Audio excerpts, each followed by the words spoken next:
Hey, what's up, everybody? It's TJ with Sanctified Homes and Construction. We're at our fall parade with Cam Nelson. He is our expert pro, all things amazing with finished trim carpentry. And today we're going to talk about putting the casing in around your windows and your doors, and more importantly, how Cam assembles that. So when we're done, we have a product that looks like once it's painted, it's cut from one piece of wood. You won't see any caulk line seams. As a matter of fact, we don't need any caulk. Just the way Cam puts it together. So he is putting a door jamb together right now. So I'm going to let him explain that, and then we're going to show a couple things as we go through that process. Yeah.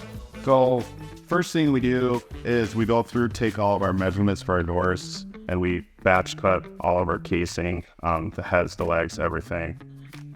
And then what we're going to do is we're going to take and we're going to cut a biscuit slot in each end.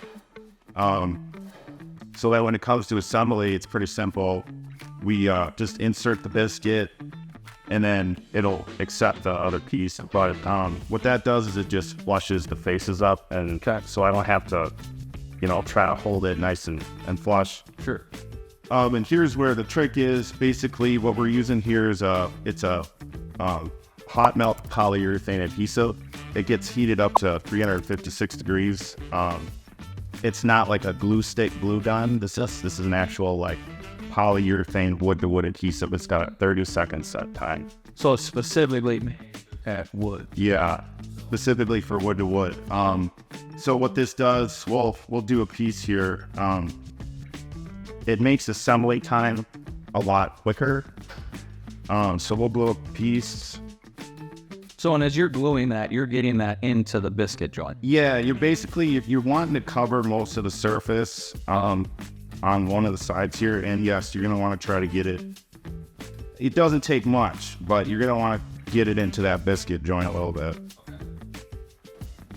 And then it's just as simple as aligning these two and putting them together there. Okay. And you'll see that there's a little bit of squeeze out right there, and that's what we're looking for, because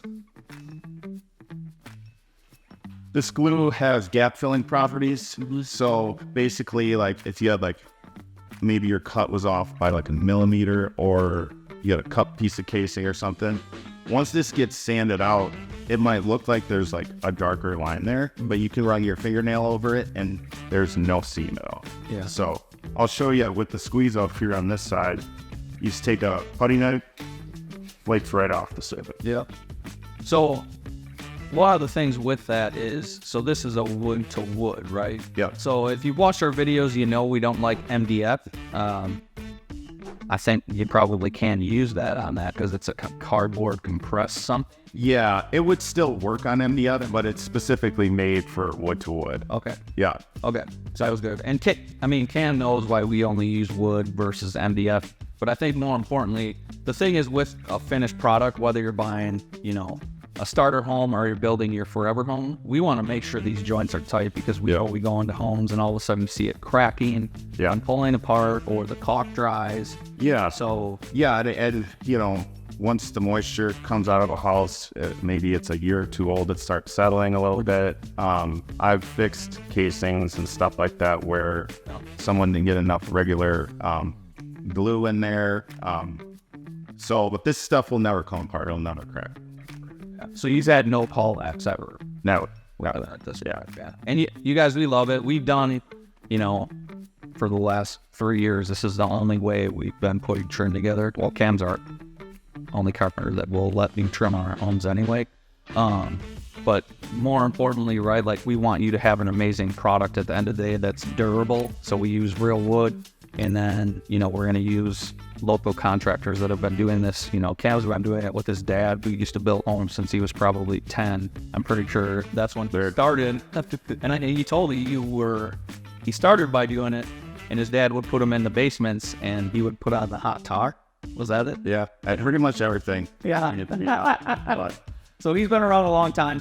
But as far as finished carpentry, so if we keep kind of going through, you've scraped off that glue. Yep. I know there's more steps in the process. Yeah, so over here I got a casing that's put together, and what I like to do is, Yeah, I like to sand.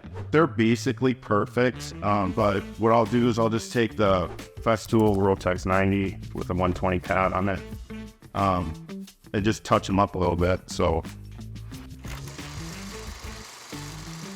and that's basically all it takes. You can run your fingernail over there, and you can not feel a seam or anything like that. Yeah. So, No, we know it's awesome.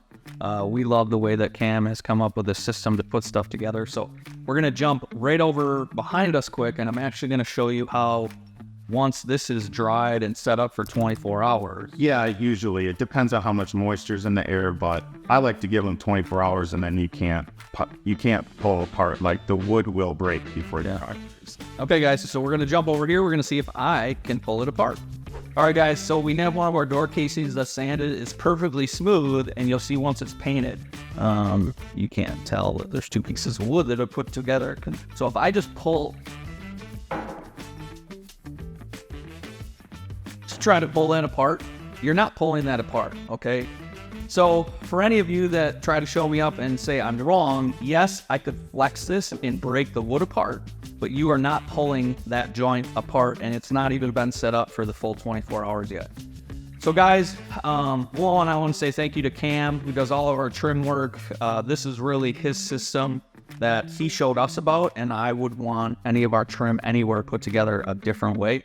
So this isn't about, you know, if you guys have different ways to do it. This is the way we do it, and that we have found the best, mostly because of Cam. So if you guys are looking for a great finish carpenter, please reach out.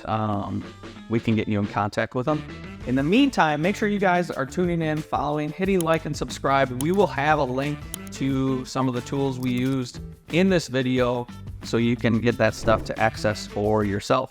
If you're smarter and you're not a professional finish carpenter, call somebody like Cam. They make it look way better. I like to dabble in it. I'm not that good. So again, make sure you guys are liking and subscribing. In the meantime, don't forget to raise your standard. We'll talk to you guys soon.